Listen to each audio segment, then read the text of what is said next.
ফিরে আসলাম 10 মিনিট পর। এখন আমরা দেখব এরপর যখন আমরা ঢেকে দিব সেটাই হবে আমাদের লাস্ট ঢাকা। এবার দিয়ে দিব এখানে 1 চামচ পরিমাণ গরম মশলার গুঁড়ো।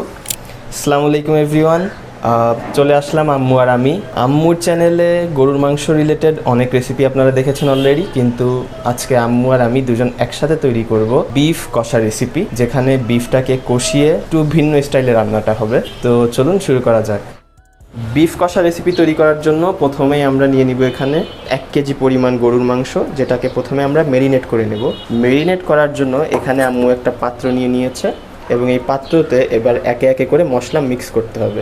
প্রথমে দিয়ে দেব 1 চামচ আদা, 1 চামচ পরিমাণ রসুন, হলুদের গুঁড়া, শুকনো মরিচের গুঁড়া 1.5 চামচ পরিমাণ, ধনের গুঁড়া 1 চামচ পরিমাণ, ভাজা জিরের গুঁড়া 1 চামচ পরিমাণ, চিলি ফ্লেক্স 1 চামচ পরিমাণ। এখানে কাজু বাদাম আর কাঠবাদাম বাটা আছে, আমি এখান থেকে 1 চামচ পরিমাণ নিয়ে নেব।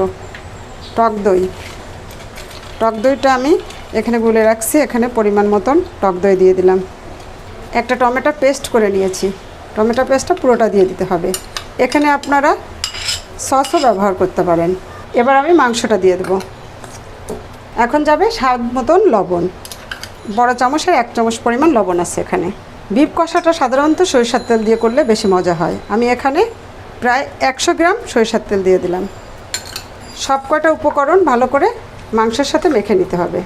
এই কাজটা আপনারা হাত দিয়েও করতে পারেন। এভাবে মেখে যার হাতে যেমন সময় থাকবে 1 ঘন্টা 2 ঘন্টা ম্যারিনেট করে রাখলে, যত বেশি ম্যারিনেট করা যায় তত ভালো হয়। আমি আজ ম্যারিনেট করছি না, যখন তখনই রান্না করছি। এবার চলে যাব রান্নায়। তো আমরা বিফ কষা রেসিপি তৈরি করার জন্য প্রথমে আম্মু মাংসটাকে মেরিনেট করে নিল, এটা আপনারা দেখেছেন। এখন আমরা মেইন রেসিপিতে চলে আসব। তার জন্য আমরা এখানে নিয়ে নিয়েছি 2 টেবিল স্পুন সয়াবিন তেল। এই সয়াবিন তেলটাকে এখন আমরা দিয়ে দেব কড়াইতে। আমাদের কড়াইটা গরম হয়ে গিয়েছে ইতিমধ্যে, তো আমরা দিয়ে দিচ্ছি। তারপর এখানে আমরা দিয়ে দিব আমাদের গরম মশলা। এখানে আছে দারচিনি, এখানে আছে এলাচ, এখানে আছে আমাদের লবঙ্গ। তো আমরা গরম মশলাটাকে দিয়ে দিচ্ছি। গরম মশলাটাকে হালকা একটু প্রথমে আমরা ভেজে নেব। এরপরে আমরা দিয়ে দিচ্ছি আমাদের পেঁয়াজ এবং তেজপাতা।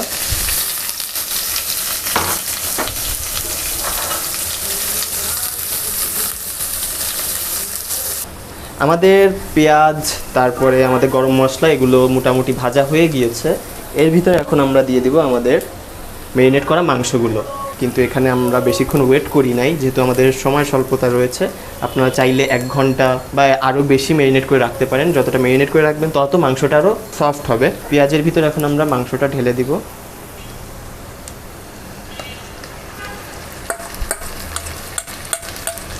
ঢেলে দিয়ে জেন্টলি এটা ভালো করে মিক্স করে নিতে হবে পেঁয়াজের সাথে। আমরা মাংসটাকে দিয়ে দিয়েছি। এই পর্যায়ে এসে আমি মাংসটাকে ঢেকে দিব। আর ঢেকে দিয়ে আমরা মাংসটাকে 10 মিনিট রান্না করব এবং 10 মিনিট পরে ঢাকনা উঠিয়ে দেখব কি অবস্থা। ফিরে আসলাম 10 মিনিট পর। এখন আমরা দেখব চুলায় মাংসটার কি অবস্থা আছে। চলুন দেখে নিই। এখানে দেখতে পাচ্ছি মাংস থেকে প্রায় পর্যাপ্ত পানি বের হয়েছে। এই পানিটা দিয়েই মাংসটাকে মেইনলি রান্না করে নিতে হবে এবং পানিটা আরও টানবে। এর জন্য আমরা এটাকে আবারও ঢেকে দিচ্ছি। যে পানিটা বের হয়ে গিয়েছিল সেই পানিটা এখন আমরা দেখব কি অবস্থায় আছে। এখানে দেখতে পাচ্ছি যে পানিটা বের হয়েছিল সেটা প্রায় 80% টেনে গিয়েছে। এই পর্যায়ে এখন এখানে আমরা 1/2 লিটার গরম পানি নিয়ে নিয়েছি। বাকি রান্নাটা সারার জন্য এই 1/2 লিটার পানিটা এখন এর ভিতরে দিয়ে দেব।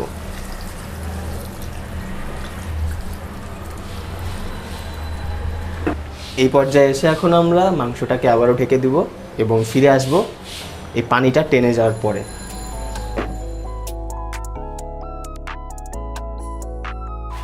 আমাদের 1/2 লিটার পানি দেওয়ার পরে রান্নাটা প্রায় শেষ পর্যায়ে চলে এসেছে। এই পর্যায়ে এসে এখন আমরা ঢাকনাটাকে উঠিয়ে এর ভিতরে আরও কিছু আইটেম দিয়ে দেব। দেখা যাচ্ছে পানিটা প্রায় টেনে এসেছে। এই পর্যায়ে এসে প্রথমে আমরা এখানে দিয়ে দিব 4টা কাঁচামরিচ, দিয়ে হালকা একটু নাড়িয়ে নেব।